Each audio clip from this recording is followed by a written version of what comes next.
Berjumpa lagi bersama saya di sini.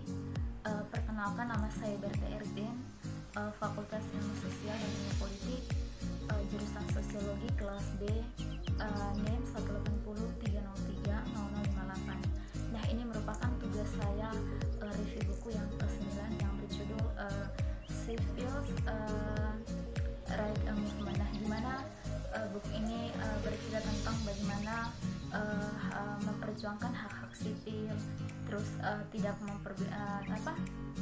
memperjuangkan diskriminasi ras yang terjadi di Amerika Serikat. Nah, sekian gambaran umum tentang buku ini. Selanjutnya kita akan melihat sebentar bagaimana penjelasan di slide-nya sebentar.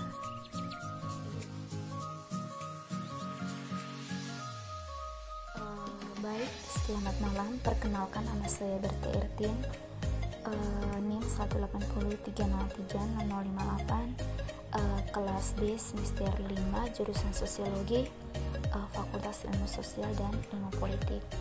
Pada kesempatan ini saya akan mereview buku yang ke-9 yang berjudul tentang Civil Right Movement, atau versi Indonesianya itu gerakan hak-hak sipil.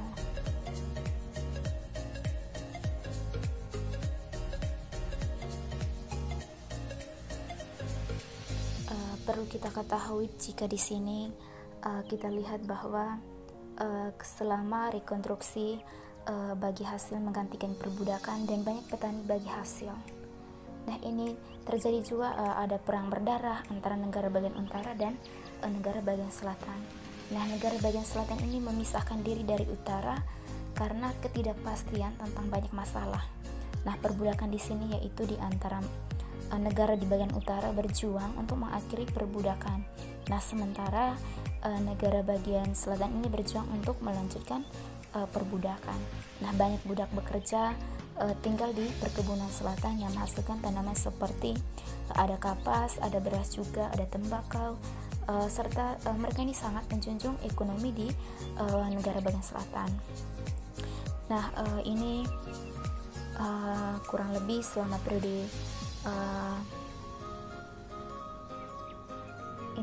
periode singkat rekonstruksi ketika pasukan utara masih berada di selatan. Orang kulit hitam mengambil peran aktif dalam pemerintah lokal. Nah, negara bagian dan federal, mereka juga mengisi posisi penting seperti mereka ini bisa menduduki jabatan wali kota, terus menggunakan intimidasi juga, terus ujaran kebencian dan vandalisme untuk menindas, terus menakut-nakuti, melukai, menyerang, memukuli, menyiksa, dan bahkan mereka juga membunuh orang kulit hitam. Nah, ini merupakan sebenarnya jenis pembulian juga, karena dimana mereka ini sangat-sangat kejam ya, terjadi secara fisik. Nah, yang berikutnya kita lihat poin penting di sini. Di sini ada perang dan migrasi besar. Ini ketika Perang Dunia Pertama itu sekitar tahun 1914 sampai 1918 di Eropa, terus di Amerika waktu itu juga ada produksi perang juga di Amerika Serikat, dan waktu itu sangat meningkat pesat. Nah, ada perekrut menuju ke selatan, terus mereka sangat berharap bahwa di dalam situasi ini mereka bisa memanfaatkan.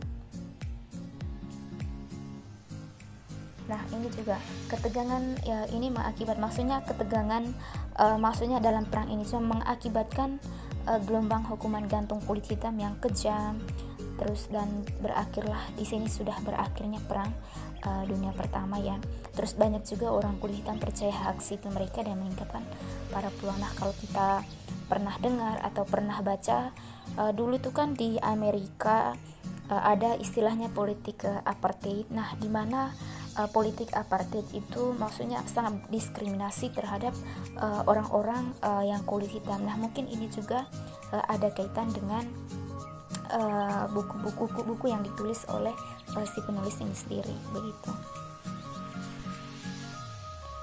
Nah, kita lanjut ke topik berikutnya. Di sini ada di mana tahun-tahun pasca perang ya, atau tahun-tahun sesudah terjadinya perang. Nah, setelah Perang Dunia Kedua itu berakhir, Presiden Harry S. Truman sangat ingin mendapatkan dukungan dari pemilih kulit hitam di utara.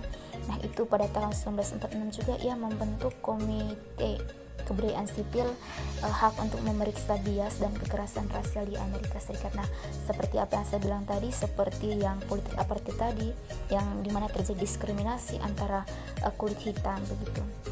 Nah, ini sekitar pada tahun 1947 juga komite tersebut mengeluarkan untuk mengesahkan ya. Nah, di sini ada undang-undang yang lebih ketat terhadap hukuman mati tanpa hukuman dan diskriminasi berkelanjutan terhadap pemilih kulit hitam. Nah, di antara langkah-langkah lainnya, ini Presiden Truman ini menjelaskan bahwa dia akan mengambil langkah-langkah untuk mengikuti rekomendasi komite jika dia terpilih kembali.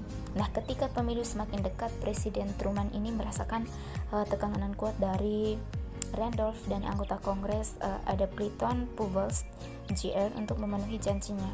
Nah, dan pada saat yang sama pula bekas aliansi masa perang antara Amerika Serikat dan Uni Soviet juga, kedua negara tersebut juga mengalami konflik. Nah, di mana konflik di sini itu konflik ideologi ya, atau konflik kekuasaan. Nah, ini yang disebut dengan perang dingin. Nah, di sini mungkin kita pernah dengar juga terjadinya perang dingin. Nah, ini bukan berarti perangnya itu dalam situasi dingin, bukan, tetapi perangnya itu maksudnya situasinya atau itu hanya bahasa kiasan saja. Nah, di sini ada pemisahannya, ada pemisahan dan pendidikan. Nah, ini sekitar pada tahun 1950-an serangkaian acara berlangsung dalam upaya segregasi sekolah akhir. Nah, pada musim gugur 1950, Oliver Brown pernah pergi untuk mendaftarkan putrinya, itu sekitar 8 tahun ya usia dari putrinya. Nah, saat itu juga dia punya anak tadi bernama Linda, tapi dia tidak dapat hadir ya karena dia punya anak ini berkulit hitam. Nah, sang ayah ini pun ada istilahnya gugatan class actions yang dimana dikembangkan oleh pengacara NAACP yang akan mencoba memaksa sekolah di seluruh negeri untuk menerima siswa tanpa memandang ras. Nah, itu sekitar pada tahun 1950 lebih dari 2 juta anak yang kulit hitam dipaksa untuk bersekolah di sekolah terpisah. Nah, ini ada seorang raja yang bernama Prince Edward County ya. Dia yang memperjuangkan hak-hak anak yang maksudnya masuk di sekolah yang tidak memandang ras ya, begitu.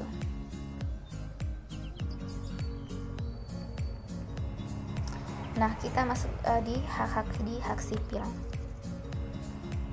Nah, ini sekitar pada tahun 1964 pada tanggal 15 September tepatnya, hanya 3 minggu setelah March di Washington, supremasi kulit putih meledakkan bom yang kuat di gereja baptis 16th Street Birmingham ya. Nah, 4 anak kulit hitam tewas dalam ledakan itu. Nah, ini terjadi sangat-sangat dahsyat ya. Ini di sana maksudnya sangat-sangat rasial terhadap orang yang berkulit hitam. Nah, sejarah Amerika Serikat juga mengintensifkan hukuman terhadap negara dan bisnis yang menyangkal hak sipil untuk orang berdasarkan ras. Terpenting yang dilakukan adalah memberi perintah kemampuan untuk menahan uang federal dari negara bagian yang menolak. Harus patuhi hukum. Ini berarti sistem sekolah selatan yang sebelumnya memblokir siswa kulit hitam untuk mendaftar harus mengintegrasikan atau menghilangkan dana pemerintah. Nah, senjata finansial ini sendiri secara efektif mengakhiri sebagian besar hukum Jim Crow yang masih dipraktikkan di negara bagian selatan. Nah, undang-undang tersebut juga berhasil membuka akomodasi atau pelayanannya seperti ada dibukanya restoran, terus bioskop dan acara olahraga untuk orang Amerika Afrika.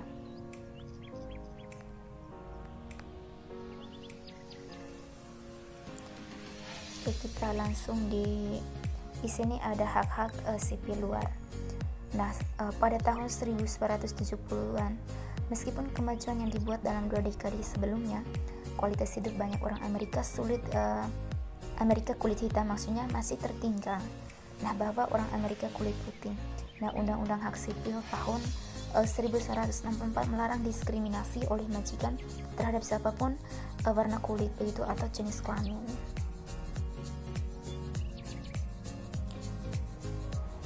Nah, yang terakhir adalah ada reparasi hitam. Nah, beberapa organisasi kulit hitam membuat klaim selama gerakan hak-hak sipil bahwa orang kulit putih dan institusi harus membayar ganti rugi moneter orang Afrika Amerika atas penganiayaan mereka selama perbudakan dan sesudahnya. Nah, ini merupakan impas ya dari apa yang mereka lakukan dulu. Nah, James Forman mengeluarkan manifesto hitam pada tahun 1969. Di dalamnya menyerukan gereja-gereja kulit putih untuk mengumpulkan dana sebesar 500 juta US dollar sebagai reparasi. Nah, pada tahun 1993 juga Profesor Hukum Boris Bitker mengangkat masalah ini. Nah, sejak saat itu juga tagihan telah diperkenalkan di Kongres yang menyerukan reparasi kulit hitam. Nah, tetapi di lain sisi juga maksudnya dari beberapa perjuangan didirikannya undang-undang oleh Presiden siapa tadi namanya, terus sampai di sini mereka sangat-sangat berhasil bisa maksudnya menyetarakan antara hak-hak dari mereka yang berkulit hitam. Nah, di sini ada sebagian mantan ketua SNCC Levis telah mengambil bagian dari Freedom Rides. Ada aksi duduk dan pendaftaran pemilih pada tahun 1960-an. Nah, menyaksikan terpilihnya Presiden Obama merupakan momen emosional bagi banyak orang yang hidup melalui gerakan hak-hak sipil. Nah, termasuk Levis. Nah, dia berkata bahwa jika seseorang mengatakan kepada saya bahwa ia akan terjadi sekarang, saya akan mengatakan kepada mereka bahwa mereka gila. Nah, baik teman-teman, itu dia tadi sekilas tentang bagaimana di Amerika dulu maksudnya mereka bisa memerdekakan dirinya dari diskriminasi seperti tadi itu pembedaan ras, terus warna kulit apa segala macam. Nah, semoga bisa bermanfaat.